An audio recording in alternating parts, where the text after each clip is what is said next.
بسم اللہ الرحمن الرحیم. کاشانۂ بصیرت یوٹیوب چینل کے ساتھیوں السلام علیکم. یہ آپ کا آڈیو بک سیکشن ہے. یہاں پر ہم کتاب فطرت کا مطالعہ جاری رکھے ہوئے ہیں اور اس کے 8 چیپٹر ہم نے مکمل کر لیے ہیں اور اب باب نحم کا آغاز کرنے جا رہے ہیں. صفحہ نمبر ہے اس کتاب کا 222 اور میں آپ سے پارٹ 15 کے ساتھ مخاطب ہوں اور یہاں پر ہم باب نحم کا آغاز کرتے ہیں. لکھا ہے اس صفحے پر باب نحم دین اور اس کا موضوع ہے دین کے نقطۂ آغاز کے بارے میں ڈورکہم کے نظریے کا جائزہ. اور صفحہ نمبر 223 سے اس کا آغاز ہوتا ہے. لکھا ہے کہ چھٹا نظریہ کہ جو دین اور مذہب کے پیدائش کے سرچشمے کے بارے میں مذکورہ مثال میں بیان کیا گیا ہے، اس کا عنوان ہے بازگشت باز خود بیگانگی. یہ انورٹڈ کاماز میں ہے. اس سے اگلا پیراگراف سے لکھا ہے کہ اس عنوان کے تحت فرانس کے ایک مشہور ماہر عمرانیات ڈورکہم کا ذکر کیا گیا ہے. پیدائش مذہب کے بارے میں اس وقت ڈورکہم کا نظریہ دنیا کے مشہور ترین نظریات میں سے ہے. میرا خیال یہ ہے کہ مذکورہ مقالہ کے مصنف نے اسے بیان کرنے میں اپنے کچھ خاص نظریات بھی اس میں مخلوط کر دیے ہیں، یعنی یہ کہ ہم ڈورکہم کے نظریے کو ایک طرح کی بازگشت باز خود بیگانگی، یہ انورٹڈ کاماز میں قرار دیں. شاید اس مقالے کے مصنف کی اپنی مخصوص اصطلاح ہے. میں نے کسی اور جگہ یہ اصطلاح نہیں دیکھی. جہاں تک مجھے ڈورکہم کے نظریات کا علم ہے وہ اصالت اجتماعی، یہ انورٹڈ کاماز میں سوشلزم کا قائل ہے، یعنی معاشرے کے لیے اصالت کا قائل ہے اور در حقیقت فرد کے لیے اصالت کا قائل نہیں، انڈیویجولزم. اس معنی میں اس کا نظریہ یہ ہے کہ معاشرہ افراد کی ترکیب حقیقی کا نام ہے، نہ کہ ترکیب اعتباری کا. اب آگے اگلا موضوع ہے مرکب اعتباری اور مرکب حقیقی، اور اس کی وضاحت بریکٹ سٹارٹ ہوتا ہے کہ فزکس اور کیمسٹری کے طلباء کے لیے آمیز یعنی مکسچر اور مرکب یعنی کمپاؤنڈ کی اصطلاحوں میں جو فرق ہے وہی فرق مرکب اعتباری اور مرکب حقیقی کے مفہوم میں اپنے مقام پر پایا جاتا ہے. یہ بریکٹ کلوز ہو گیا اور اگلے لائن ہے کہ ایک لحاظ سے مرکب کی 2 قسمیں ہیں، اعتباری اور حقیقی. مرکب اعتباری یعنی چیزوں کا ایسا مجموعہ کہ جس کے درمیان ایک طرح کی وابستگی موجود ہوتی ہے. یہ صفحہ نمبر 224 پر ہم پہنچ گئے. البتہ بغیر اس کے کوئی شے اپنی انفرادیت کھو دے اور اپنے تئیں کل میں حل کر دے. مثلا ہم کسی ایک جگہ پر موجود درختوں کے مجموعے کو باغ کہتے ہیں. ایک درخت کو باغ نہیں کہتے، ان سب کو ملا کر باغ کہتے ہیں، لیکن باغ کا ہر جزو اپنی مستقل حیثیت رکھتا ہے. یہ درخت بھی اپنی انفرادیت رکھتا ہے اور دوسرا درخت بھی. یہ درخت اگر اس باغ میں نہ ہوتا تو بھی یہی درخت ہوتا، اور اگر یہاں تنہا ہوتا تو بھی یہی ہوتا، اور اگر باغ میں ہونے سے اس میں کوئی تبدیلی بھی آئی ہے تو بھی بالکل سطحی ہے، گہری نہیں ہے. مثلا اس باغ میں خوبانی کی ایک درخت کی انفرادیت درختوں کے مجموعے میں شامل نہیں ہے بلکہ علیحدہ ہے. اسی طرح سے یہی کیفیت دوسرے درختوں کی بھی ہے. ایسے مجموعے اور مرکب کو ہم مرکب اعتباری کہتے ہیں. اگلا پیراگراف ہے لیکن مرکب حقیقی میں ہر چیز کی انفرادیت کل میں شامل ہو جاتی ہے، یعنی اس میں کسی چیز کی سابقہ حالت باقی نہیں رہتی. ہر چیز اس میں اپنی ماہیت کھو دیتی ہے اور نئی ماہیت اختیار کر لیتی ہے، وہی ماہیت کی جو کل کی ماہیت ہوتی ہے. جیسے کیمیائی اور طبعی مرکبات، کیمیکل اینڈ فزیکل کمپاؤنڈز. عالم طبیعت یعنی نیچر میں موجود ہر مرکب اسی طرح کا ہوتا ہے. مثلا پانی کو اگر ہم مرکب کہتے ہیں تو وہ 2 مختلف عناصر کے باہمی ملاپ سے تعمیر شدہ صورت ہے، اور اس میں ان دونوں کی ماہیت تبدیل ہو چکی ہے، یعنی یہ نہ اب آکسیجن پانی میں آکسیجن کی صورت میں موجود ہے اور نہ وہ اپنی خاصیت رکھتی ہے۔ اسی طرح اب ہائیڈروجن بھی ہائیڈروجن کی صورت میں موجود نہیں ہے۔ ان دونوں نے آپس میں مل کر ایک مرکب کی حیثیت اختیار کر لی ہے اور ایک تیسری ماہیت اختیار کر لی ہے، اور حقیقت میں ایک نئی ماہیت وجود میں آ گئی ہے جو پانی کی ماہیت ہے۔ ہاں، پانی کا پھر سے تجزیہ کر کے اسے انہی ابتدائی عناصر میں تبدیل کیا جا سکتا ہے، لیکن اس وقت یہ وہ نہیں ہے۔ یہی حالت دیگر طبعی مرکبات کی ہے۔ اب صفحہ نمبر ہے 225 اور اگلا موضوع ہے انسانی معاشرے کی ترکیب کی نوعیت۔ اب ہم انسانی معاشرے کی ترکیب کا جائزہ لیتے ہیں۔ کیا یہ ترکیب حقیقی ہے یا اعتباری؟ اس میں شک نہیں ہے کہ اگر ہمارے نزدیک معیار انسانی بدن اور جسم ہو تو انسانی معاشرہ ایک مرکب اعتباری ہے۔ اس لحاظ سے اس میں اور کسی باغ کے درختوں میں کوئی فرق نہیں۔ یہ فرد جن خصوصیات کے ساتھ پیدا ہوا تھا آج بھی انہی خصوصیات کے ساتھ موجود ہے۔ وہ فرد بھی بالکل اسی طرح ہے اور یوں ہی سارے افراد ہیں۔ اگر کوئی شخص جیسے ہی اپنی ماں کے پیٹ سے پیدا ہو ہم اسے کسی غار میں لے جا کر اس کی پرورش کریں، بایولوجیکل اعتبار سے یہاں اس کی نشو و نما میں کوئی فرق نہیں آئے گا، کیونکہ معاشرے میں رہتا ہے تو وہاں بھی بایولوجیکل اعتبار سے اس کی نشو و نما ایسی ہی ہوتی۔ یہ نہیں ہے کہ ہرگز کسی حوالے سے کوئی فرق نہیں پڑے گا۔ ہماری مراد ہے کہ ماہیت کے لحاظ سے کوئی فرق نہیں پڑے گا، یعنی ایسا نہیں ہے کہ اس کا بدن کوئی اور بدن ہو جائے گا۔ صفحہ نمبر ہے 226۔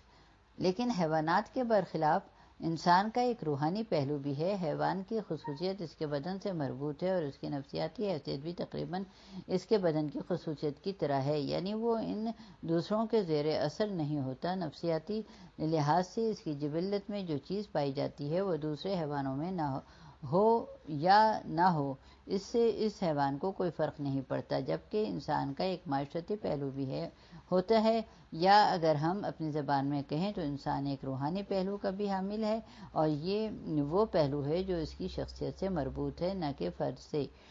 ایسا کس طرح سے ہے؟ پچھلے زمانے کے فلسفی بھی یہ بات تسلیم کرتے ہیں کہ حیوانات کی جو آمادہ اور مستعد جبلت کے ساتھ دنیا میں آتے ہیں، انسان ان کے برخلاف مکمل اور تمام تر صلاحیتوں کے ساتھ دنیا میں آتا ہے۔ ہم نے جہاں فقرات کے بارے میں گفتگو کی ہے وہاں اس بات کا ذکر کیا ہے۔ وہ لوگ جو انسان کے لیے فطرت کے قائل نہیں ہیں، ان کے قول کے مطابق روح انسانی اس کی پیدائش کے وقت ایک کورے کاغذ کے سی ہوتی ہے، یعنی اس پر کوئی نقش نہیں ہوتا، اس پر جو کچھ لکھیں وہی ثبت ہو جائے گا، جبکہ اس کے برعکس حیوانات کی کیفیت ایک لکھے لکھائے صفحے کی سی ہے۔ اگر ہم فطرت کے بھی قائل ہوں تو اس کے معنی یہ ہیں کہ ان صلاحیتوں کا سلسلہ جو مکمل طور پر اور بالقوہ انسان میں موجود ہے، وہ کسی پھل یا اس کے درخت کے بیج کی استعداد کی مانند ہے۔ جو لوگ فطرت سے انکاری ہیں، ان کے مطابق پیدائش کے وقت انسان ایک خالی صفحے کے مانند ہے کہ جس پر جو بھی لکھا جائے وہی نقش ابھرے گا۔ اسے فرق نہیں پڑتا کہ اس پر آپ قرآن کی کوئی آیت لکھ دیں یا کوئی گالی لکھ دیں۔ صفحہ نمبر ہے 227۔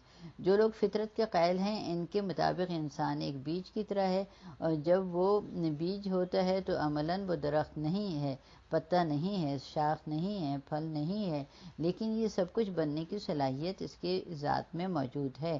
اگر ہم اسے جلا کر خاکستر کر دیں تو گویا ہم نے اس کی صلاحیتوں کو عملی صورت اختیار نہیں کرنے دی۔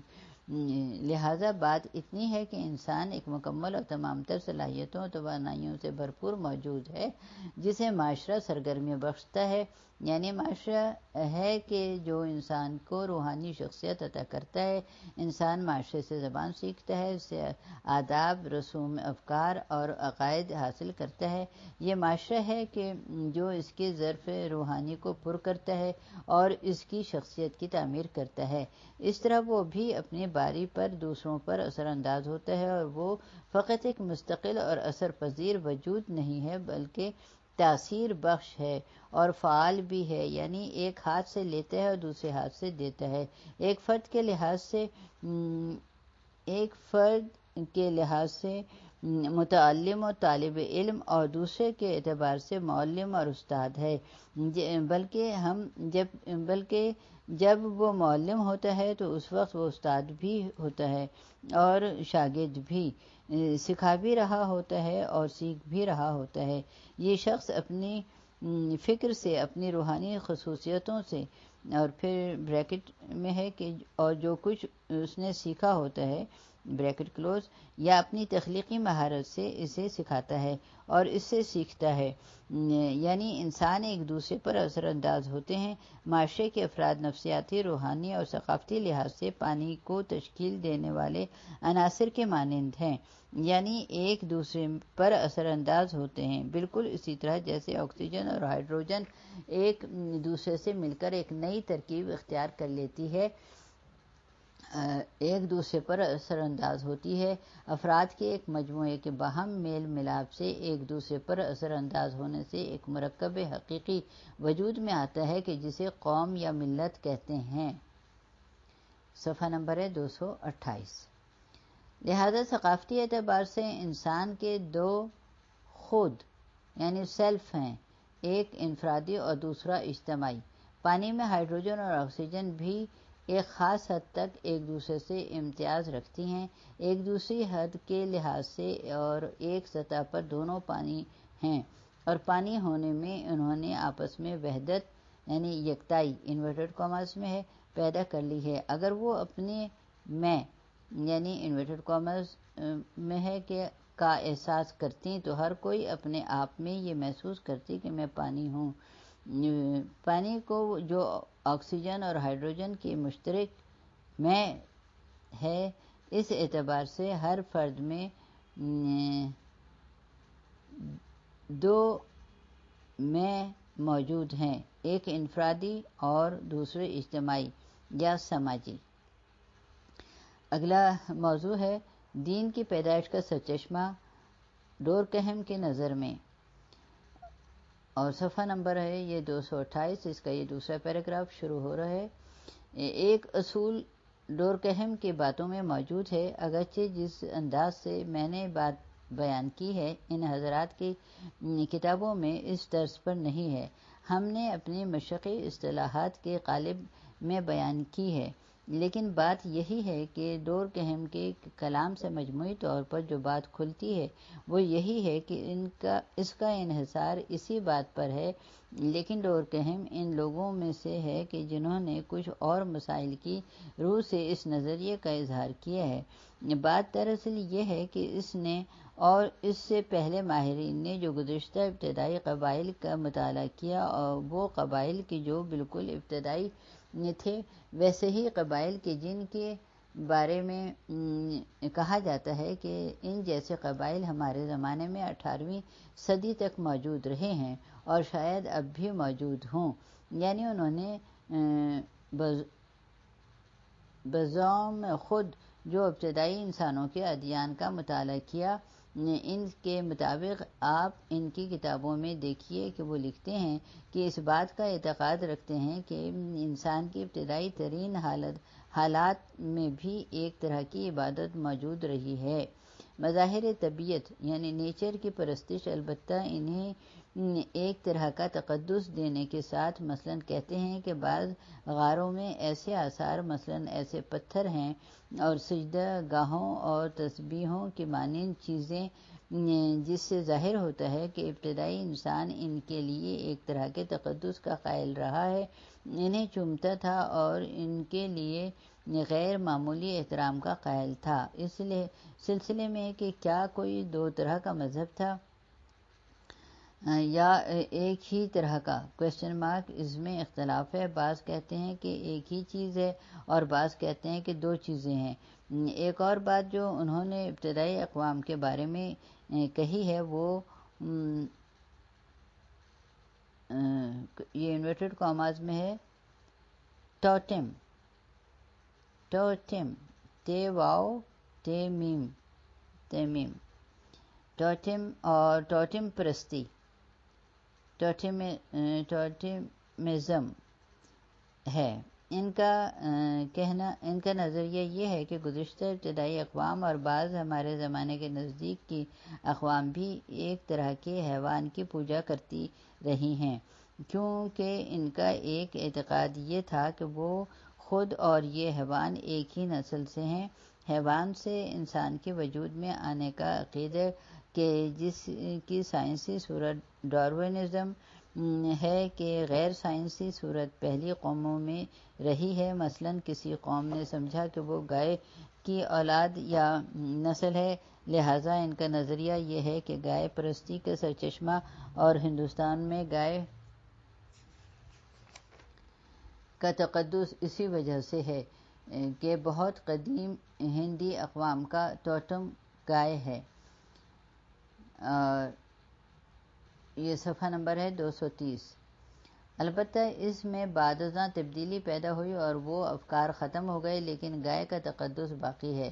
یا اس طرح بعض نے فلاں پرندے کو اپنا ٹوٹم سمجھا۔ ٹوٹم ازم بعض قدیم قبائل اپنی نسل کے بنیاد کسی نہ کسی حیوان یا درخت سے منسوب کرتے تھے، اور جس حیوان سے اپنے آپ کو منسوب سمجھتے تھے اس حیوان یا درخت کی پوجا کرتے جس سے اپنے آپ کو منسوب کرتے۔ مثال کے طور پر ہندوؤں میں گاؤ پرستی کی رسم، یا اسی طرح بعض نے فلاں پرندے کو اپنا ٹوٹم سمجھا۔ ٹوٹم یہ اگلا پیراگراف ہے۔ یہ فکر لوگوں میں کیسے پیدا ہوتی ہے کہ ہم فلاں حیوان کے نسل سے ہیں، پھر وہ اس حیوان کی پوجا شروع کر دیتے ہیں، اس حیوان کی تقدس اور غیر معمولی طاقت کے قائل ہو جاتے ہیں، اس حیوان کو قوم و قبیلہ کا محافظ سمجھنے لگتے ہیں اور ایسے ہی عقائد اپنا لیتے ہیں۔ اگلا پیراگراف ہے۔ اس امر کے استدلال میں کہتے ہیں کہ ڈورکہم کا نظریہ تھا کہ یہ وہی انسانوں کی روح اجتماعی کا ظہور ہے، اس اعتبار سے کہ چونکہ واقعاً ہر انسان اپنے اندر دو میں محسوس کرتا ہے، ایک میں اس جہت سے کہ میں زید بن عمرو ہوں، اور یہ وہ میں ہے کہ جس کے مقابلے میں دوسرے فرد کا میں ہوتا ہے، یہ میرا مال ہے نہ کہ تیرا، اور دوسری میں جو ہے یہ انورٹڈ کاماز میں ہے کہ میں کہ جو اجتماعی ہے۔ مثلاً ہم کے جو ایرانی ہیں، ہمارے لیے ایرانی میں یعنی یہ انورٹڈ کاماز میں ایرانی میں ایک مشترک میں ہے، اور یہ بریکٹ کلوز ہاں چونکہ ایسا ہے، یہ قبائل کے جو اس حیوان کی پوجا کرتے رہے ہیں وہ در حقیقت اجتماع کو پوجتے رہے ہیں۔ ان کا یہ عقیدہ ہو جاتا ہے کہ اس قبیلے کے سب لوگ اس کی اولاد ہیں۔ بعد میں اگر اس کی پرستش کرتے تھے تو یہ فقط اس اعتبار سے نہ تھا کہ ہمارا نسب اس تک پہنچتا ہے، بلکہ اس لیے بھی کہ وہ اس معاشرے کا مظہر ہے۔ یوں در حقیقت وہ اپنے ہی اجتماع یعنی سماج کی پرستش پر عمل پیرا تھے۔ صفحہ نمبر ہے 231 اور اگلا پیراگراف ہے۔ اب وہ شکل کہ جو بلند تر ہے اور زیادہ جدید یعنی ماڈرن ہے، جس میں ڈورکہم کے باتوں ہی کی تقلید کی گئی ہے، یہی ہے کہ جو مقالہ نگار نے بیان کی ہے۔ اس نے خود پرستی وغیرہ کی بات نہیں کی، اس نے وہی پہلا حصہ بیان کیا ہے کہ جو میں عرض کر چکا ہوں۔ وہ کہتا ہے کہ ایک طرح کی خود بیگانگی سے واپسی ہے، اور اسے بریکٹ میں بیان کریں گے خود بیگانگی یعنی اپنی ذات کو اجنبی سمجھنا۔ یہ بریکٹ کلوز. انسان میں در حقیقت دو خود موجود ہیں، ایک انفرادی خود اور دوسرا اجتماعی خود. یہ بھی خود جو ہے وہ انورٹڈ کاماز میں ہے. انسان اپنے بہت سارے کام اجتماعی خود اور میں کے لحاظ سے کرتا ہے. مثال کے طور پر انسان کسی جگہ اظہار کرتا ہے، اپنا اظہار کا آپ اظہار کرتا ہے. آپ اظہار کے یہ معنی کرتے ہیں کہ یہ غیر کو اپنے پر ترجیح دینے سے عبارت ہے. پھر آپ اس سلسلے میں دلائل پیش کرتے ہیں اور تجزیہ کرتے ہیں کہ انسان کا فطرتاً اپنے لیے کام کرنا چاہیے. انسان کو فطرتاً اپنے لیے کام کرنا چاہیے. انسان کے اندر کیا احساس ہے کہ دوسرے کو اپنے آپ پر مقدم کرنے لگتا ہے؟ Question mark. یہ تو ایک ایسا کام ہے کہ جو منطقی محسوس نہیں ہوتا، لیکن بہرحال انسان ایسا کرتا ہے اور ایسا کرنے کو اپنی ذات کے لیے کیے جانے والے کام سے برتر بھی سمجھتا ہے اور اسے ایک مقدس کام خیال کرتا ہے. اگلا پیراگراف ہے کہ کہتا ہے کہ یہ آپ کی غلط فہمی ہے کہ آپ اظہار کو سمجھتے ہیں کہ یہ دوسرے کو اپنے پر ترجیح دینے سے عبارت ہے، بلکہ اظہار کرنے والا خود ہی کو خود پر مقدم کر رہا ہوتا ہے، چونکہ اس کے دو خود ہیں، ایک اجتماعی اور دوسرا انفرادی. اب یہاں دوسرے خود نے ظہور کیا ہے، لہذا خود ہی نے خود کے لیے کام کیا ہے، لیکن انفرادی خود کے لیے نہیں بلکہ اجتماعی خود کے لیے. چنانچہ اخلاق کی بھی اس صورت میں توجیہ ہو جاتی ہے. قومیت اور قوم پرستی کا احساس اور قوم و ملت کے لیے ایثار اور معاشرے کے لیے قربانی کی بھی توجیہ کی جا سکتی ہے. یہ صفحہ نمبر ہے 232. اس سے مراد دوسرے کے لیے کچھ کرنا نہیں ہے، خود کے لیے کام کرنا ہے کہ جو اجتماعی خود ہے. مضمون نگار نے یہ گفتگو از خود گزشتگی، یہ انورٹڈ کاماز میں ہے، ایثار یا جانثاری، یہ بھی انورٹڈ کاماز میں ہے، کے عنوان سے کی ہے. میرا خیال یہ ہے کہ یہ تعبیر خود اپنی ہے. پھر بریکٹ میں وضاحت ہے کہ دوست احباب سے خواہش ہے کہ وہ خود وقت نکالیں اور متعلقہ کتب میں جہاں بھی مفصل تر دورکہم کا نظریہ تلاش کریں اور اس مسئلے پر بھی تحقیق ہو تو اچھا ہے. اس جگہ سے تقریر کا کچھ حصہ ریکارڈ نہیں ہو سکا. یہ یہاں پہ یہ دیا گیا ہے، اس میں وضاحت کی گئی ہے. یہ بریکٹ کلوز. اپنی اجتماعی خود گنوا بیٹھا ہے، اسے غیر سمجھنے لگتا ہے اور اپنے آپ سے اسے جدا کر لیتا ہے. اپنے آپ میں دو خود محسوس کرتا ہے، انفرادی خود کو جس میں ہے، نفس ہے، اور خود ہے، انفرادیت ہے، اور ایک میں اور ہے کہ جس میں اجتماع ہے، معاشرہ ہے. پھر یوں وہ کام بھی دو طرح کام کرتا ہے، وہ کام کہ جو اجتماعی میں انجام دیتا ہے، اور وہ کام کیا ہیں، وہ کام کہ جو انفرادی میں انجام دیتا ہے. یعنی دو طرح کے کام ہے. رفتہ رفتہ اس اجتماعی میں کو بھول جاتا ہے. بلا تشبیہ کہا جا سکتا ہے کہ جیسے اللہ کے بارے میں قرآن میں تعبیرات آئی ہیں کہ انسان در حقیقت اللہ کو فراموش کر دیتا ہے اور نتیجتاً وہ خود کو بھی بھلا دیتا ہے. پھر خوبیوں کے ایک سلسلے پر اس کی نظر پڑتی ہے، خیال کرتا ہے کہ خود تو انفرادی خود ہی میں منحصر ہے. بعد ازاں جو کام اجتماعی میں کے ساتھ انجام دیتا ہے ان کے لیے موضوع تلاش کرتا ہے. اب اس موضوع کو اپنی ذات سے باہر فرض کر لیتا ہے، اسے ماورائے طبیعت، یہ انورٹڈ کاماز میں ہے، یعنی کہ ایک معکوسی جہت سے ایسی بہت سی باتیں ایک عرفانی صورت اختیار کر لیتی ہیں. یہ صفحہ نمبر ہے 233. اور یہاں پر کچھ ایک دو اشعار ہیں کہ صالحہ دل طلب جمز مامی کرد، آنچ خود داشت از بیگانہ تمنا می کرد. پھر ہے کہ دل جم کر برسوں تقاضا کیے رہا، دل جم کا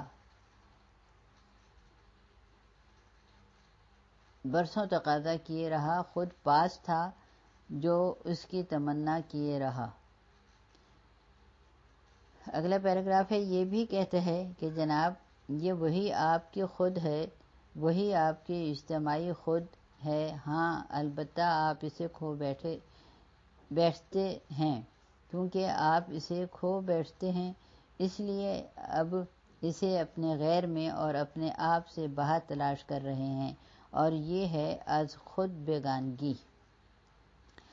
پھر بریکٹ میں کہ خود کو فراموش کر دینا یا بھلا دینا، یعنی انسان اپنے آپ کو فراموش کر بیٹھتا ہے، غیر کو خود کی جگہ سمجھتا ہے، اور وہ غیر جو ہے اس کو انورٹڈ کامرز میں ماورائے طبیعہ ہے۔ اور بریکٹ کلوز۔ اب اگلا پیراگراف ہے کہ اب ان صاحب نے جو مختلف اقوال اور آراء نقل کی ہیں، جب اس نظریے کو نقل کرتے ہیں تو وہ زیادہ رد نہیں کرتے، صرف اتنا کہتے ہیں کہ البتہ یہ نظریہ بھی شکوک و شبہات اور اعتراضات سے خالی نہیں ہے، لہذا ڈورکہم کے پیروکاروں نے گویا ان کی اصلاح کر دی ہے، یعنی ڈورکہم کے پیروکاروں کا اصلاح شدہ نظریہ غلطیوں سے پاک ہے، یہ بریکٹ میں کلوز ہے۔ تقریباً یہ وہ رائے ہے کہ جو خود ان صاحب نے انتخاب کی ہے، اور اس سے انہوں نے نتیجہ بھی اخذ کیا ہے، اور وہ نتیجہ یہ ہے کہ اس نظریے کی بنیاد پر کہا جا سکتا ہے کہ دین کی پیدائش کا سبب جہالت ہے۔ اس کا لازمی نتیجہ یہ ہے کہ جہالت کے دور ہونے سے جہالت کے دور ہونے سے دین ختم ہو جاتا ہے۔ صفحہ نمبر ہے 234۔ اور کیونکہ علت کے خاتمے سے معلول کا خاتمہ ہو جاتا ہے، حالانکہ عملاً ایسا نہیں ہے، لہذا ثابت ہو گیا کہ یہ نظریہ باطل ہے، وہ نظریہ کہ جو کہتا ہے کہ دین کی پیدائش کا سبب طبعی قوتوں کا خوف ہے۔ اس کے مطابق جس طبعی قوتوں سے انسان کا خوف ختم ہو جائے، دین کو بھی ختم ہو جانا چاہیے، لیکن ہم دیکھتے ہیں کہ عملاً ایسا نہیں ہے، اور دین ختم نہیں ہوتا، نہ غربت، امارت، طبقاتی اختلاف کی بھی یہی صورت ہے۔